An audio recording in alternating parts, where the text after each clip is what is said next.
Well, Tom, most of us imagine if we were sick, we'd know it. But some really common illnesses come with very few warning signs. The Fox Medical Team's Beth Galvin is here to talk about some of those silent health threats.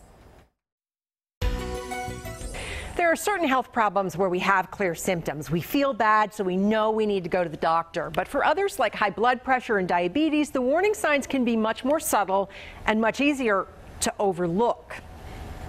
Are you too busy to go to the doctor? Preventive medicine specialist Dr. Christine Horner, author of the book Radiant Health Ageless Beauty, says you may want to rethink skipping those yearly checkups. Because there's many different diseases that start out with absolutely no symptoms. Like high blood pressure. Up to 30% of U.S. adults have it. 1 in 5 don't know it. It's even called the silent killer because there's absolutely no symptoms with it. Hypertension greatly increases your risk of heart disease, stroke, and kidney disease. So Dr. Horner says get your blood pressure checked. If they find that you have high blood pressure, then you want to get a cuff yourself, and you can I got one from Amazon for $20. To lower your stress, Horner recommends meditation or using gratitude cards like these. Then you can put them in a bowl and just pick one out in the morning and think about what you're grateful for, and it really sets a tone for the whole day and keeps your blood pressure down. Sleep apnea is another silent health threat. Sleep apnea means that you stop breathing for several seconds, and the danger of that is it increases your risk of heart disease, diabetes. I mean, all these things are, really interrelated. So if you're waking up every morning tired, Horner says get a sleep study. You may need to use a CPAP machine to reopen your airways during sleep.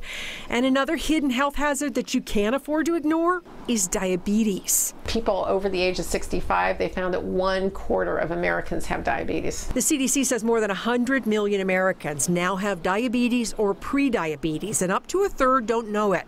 Most of these cases, 90 to 95%, are type 2 diabetes, which has been linked to being overweight.